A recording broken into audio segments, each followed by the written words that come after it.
এটা আমরা এখনো ঠিক করিনি। এটা তো ঠিক করতে হবে।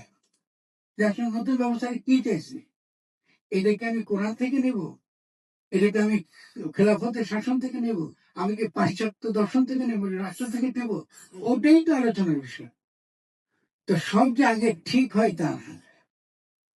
চিহ্ন আকারে আপনি যখন রাস্তায় যান তখন কি থাকে একটা দূর থেকে একটা চিহ্ন দেখা যায় ওই কি ওইদিকে কি একটা পরায়ণপুর কি যেটার নাম আপনি দেখলেন আপনি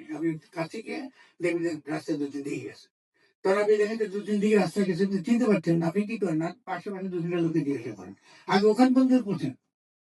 তাহলে মুসলিম এবং জালিমের বিরোধিতাটা যে ইম্পর্টেন্ট আমাদের জন্য আগামী দিনে আপনি কি মার্ক্সবাদী নাকি আপনি ইসলামপন্থী এটা ইররিলেভেন্ট রাইট নাও যে এই জন্য বাইনারি অতিক্রম করার কথা বলছেন মূল প্রশ্ন হচ্ছে যে আপনি যে আদর্শের কথা বলছেন সে আদর্শকে আপনি কি এটার দ্বারা কে জুলুম করবেন এটা বোঝার মতো কি অনুভূতি আমাদের নাই সেটা নিয়ে তো আলী রিয়াজ কাজ করলো, সে তো আমি জানি না এটা তো নাই আমাদের না আসলে এটা তো বোঝার মতো ক্ষমতা আমাদের জনগণের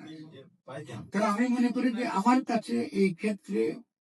প্রস্তাবনার উচ্চারণটা এরকম অত্যন্ত ভিন্ন হতে পারে যে এটা অলওয়েজ গণ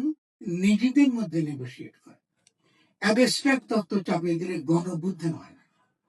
আমি বাইরে থেকে রাজনীতি চাপিয়ে দিলাম এখান থেকে গণবুদ্ধন হবে না এখান থেকে নতুন রাজনীতি গড়ে উঠবে না এটা অলওয়েজ নেগোসিয়েবল এদের আমাদের যে মেয়েগুলো এই পুরো দূরে গণবুদ্ধনে সামনের সাইডে লড়াই করেছে ওরা কেন চলে গেছে কি জন্য তারা আসতে পারছে না এটা ওদের সঙ্গে নেগোসিয়েট করতে হবে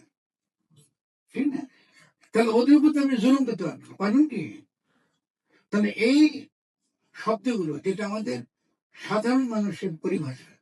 এই শব্দগুলোর মাধ্যমে আমরা সাধারণ মানুষের সঙ্গে আমরা কি বলি আমরা একটা বাতচিতের একটা কথোপকথনের একটা ডায়ালগের একটা পরিবেশ তৈরি করি এটাই নতুন রাজনীতি দিকে আমাদের